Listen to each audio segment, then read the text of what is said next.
Do you treat your dog as part of the family? Well, so do we. So why not celebrate your pup's birthday with the ultimate party box? Check us out on Instagram, Twitter, and Facebook at Party Pup Info, and let us make your pup's party or any celebration perfection.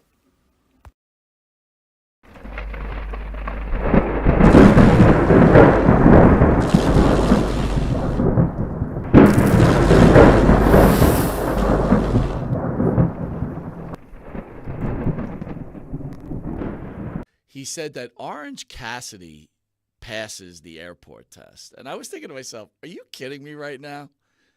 Do you think Orange Cassidy passes the airport test?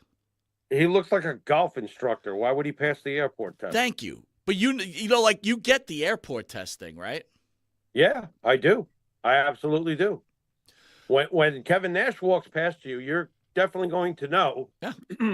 That's not Joe Schmo from Idaho. And when our guest passes, you know, right? Oh, you either know. think he's like a football player or something, right? It's like, oh, yeah. you know, whatever. Yep. But yeah, look, some people have it and some people don't.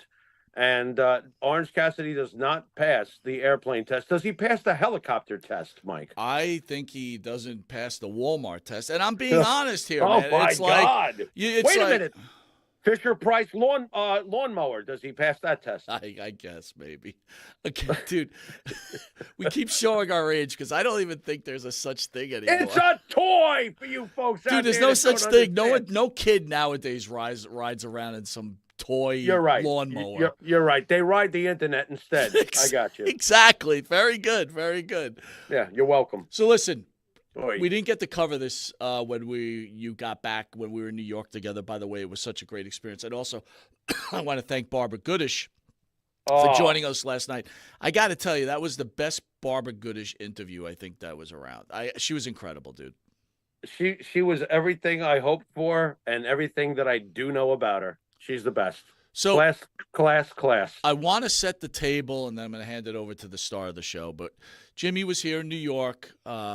We interviewed the OVW Women's Champion, J-Rod, and then we interviewed ECW legends Todd Gordon, Francine, Sandman.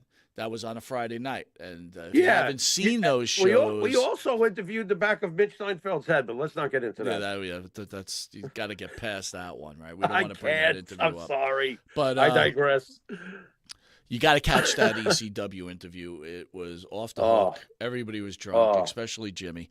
But anyway, by the way, since you went there anyway, by the way, I don't think I'm ever going to allow you to convince me to drink on air ever again. And you know what? Shame on you, because the one time we did it previously, we swore we would never do it again. And yet there we are. And by the way, there's been a vote between Todd, Sandman, Francine, and myself. You were drunk too, white guy. I was not. You can lie. I can honestly tell you. Outvoted. We've been drunk. We've been drunk 3 times on the show. Okay. 3? Yep. That Friday night ECW. Yeah, that's one for sure. Kevin Sullivan. Oh, that's for sure. Which, by the way, those 2 shows I just named weren't affected, but the worst time was, and me and Jimmy were gone. I don't know how many bottles of wine we drank. Mountain Rock. And worse off, guess who was at the board? Who was at the board? Oh, come on, Rumpelstiltskin. You don't Rumpy was there. Oh yeah, that was just bad. You were furious. You're like actually taking it out on me. I was like, oh my God, nothing's going right. I will tell you, if there was ever a bad Monte The Pharaoh interview, that Mountain Rock one was just awful. Awful. And for that alone, people are probably going to seek it out. Way to go. All right, so we're at the big event, and I say to Jimmy, look, last time I was here, I was sitting at the table, and I saw Kevin Von Erich, and I'm thinking, I'm such a Von Erich mark, I got to go see Kevin, right? So I said to Jimmy, let's decide who we're going to go see. So we go see Flair, and on the thing it says in-seat photo, right? And you kind of get it, right? Because Flair's of an age where the guy can't keep getting up and down. But they at least warn you what they're doing, right? Yeah. And I wasn't so mad because the Superstars guy that I was selling the pictures to covered that one. So that was okay. But then we said, hey, let's do William Shatner, right? Because we're both Trekkies, right? Huge Trekkie fans. Original series. Line is empty. I'm like, Jimmy, can't get better than this. I walk up to the girl, and I'm like, is he still here, William? And she's like, yeah, he'll be back in 10 minutes or whatever the fuck it is, right? Mm-hmm. We sit online. He doesn't show back up for like an hour, maybe longer. Right. But in the meantime, we're getting aggravated, right? Jimmy and I are really getting aggravated. Right. But I'm watching the other wrestlers, right? Here we go. And to the left is Bobby Lashley. Yeah, looking good, by the way. Looking great. Jacket, jacked up. Class. Looking good. Now, again, I want to explain this to people that may not understand, okay? I've had a couple of bitch fests on the show, one being AJ Lee, charging $999 for like 3 photos. And, it becomes a point of just grossness, in my opinion. But this is my feelings. You have people there that may not be quite as fortunate as some of us. And I am sure... Fans you're referring to. Fans, that is correct. Okay. And I am sure that these fans save up all year long so they can see their heroes. And we're talking about 30-year-olds, 20-year-olds, 50-year-olds, 60-year-olds. Sure. It's the gamut, right, of people. Women, men, children. They're saving their money. So when you spend $100 to get a photo with Bobby Lashley, it's Bobby Lashley's responsibility to make that experience, no matter how fucking tired you are, how bored you are, for that fan. And I will tell you, we watched Lashley. He was giving the experience. He got up for every single picture, arms around the fan, smiling, engaged in conversation, everything you could ask for. To the right is Dustin Runnels. Here we go. And we had Terry Runnels on, and I was always a very big Gold Dust fan, not Dustin Runnels fan, Gold Dust.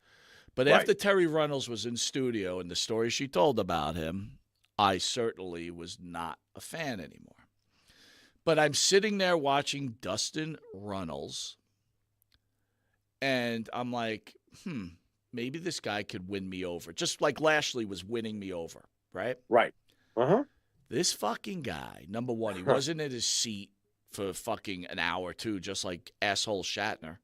And we'll finish up with Shatner, and then we'll get to the guest. I don't want to go too long here. Captain Jerk. Captain Jerk, right? And that's serious. I'm watching Runnels. Runnels finally sits down. Right. And won't get out of his seat. Now, you're talking people are walking up to this fucking clown, paying their fucking $50, whatever the fuck it is. He won't even get out of his seat. Now I'm thinking to myself, maybe the guy's hurt, right? But the worst was, if you remember, there was this lady. She was hunchbacked with a walker. I remember. Could barely fucking move. Right, I remember. And this fucking Dustin Runnels piece of shit won't get out of his fucking chair. Now, again, trying to give him the benefit of the doubt, right? After that description? Right.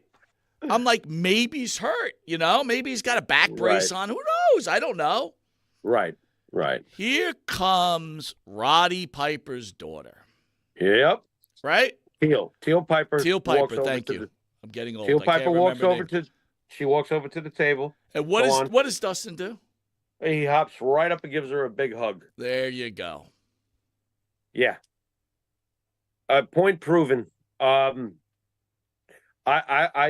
The only difference, I agree with every point you've made. The only difference is that I don't think I would fling the same words at him, but I understand why you feel that way. Let me leave it at that. Listen, leave it up to me, right? Because we'll speak for the people. I'll speak for the people. You'll speak for the people.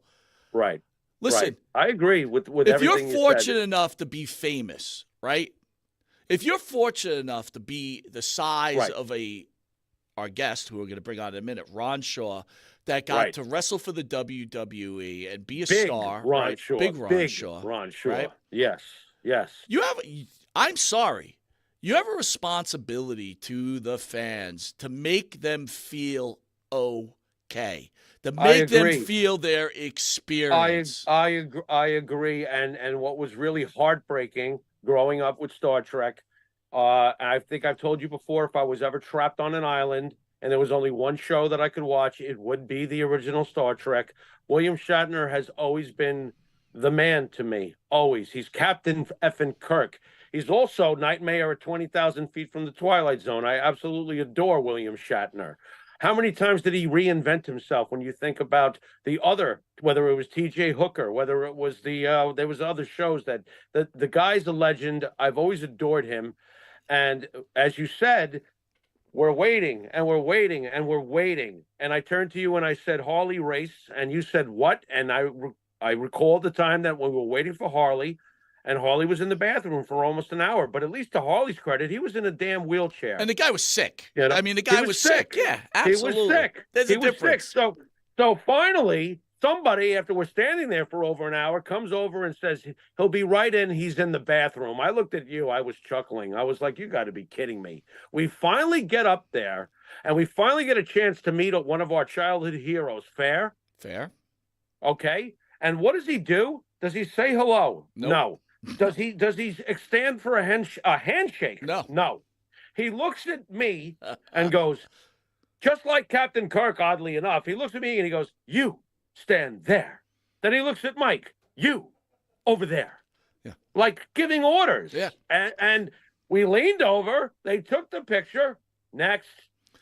Here's my message to William Shatner. What was You're that? worth $1 billion, pal. If you're afraid to get COVID, don't do any signings. Stop it already, clown boy. I mean, seriously. I fucking hate Shatner now. I officially hate him. He's on the list. He's made the list. It's weird. I've been treated much worse by Keyshawn Johnson in his rookie year. I'm sure I've told you that story. Yes. So I've put him in an indifferent file because I can never hate the things he gave me as a kid growing up. So he goes into my indifferent file. And honestly, the Bible describes that if you're cold or hot, I will have more of a feeling for you than if you're lukewarm. And that's what Shatner has become. What are your feelings about, before we get to Ron, what's your feelings about Dustin Runnels after what you saw? I saw someone who could have been very tired and obviously very disinterested and absolutely should have engaged his fans more. Oh, you didn't see the guy that didn't give Terry Reynolds child support the entire time his daughter was growing up? You didn't see that guy, Well, you can always, if you want a refresher course on that, you can always go to the Monte The Pharaoh library because, of course, I recall that. All right. But my point is, that's what I saw. That's all I saw. That's exactly what I saw. A selfish human being piece of shit. Anyway,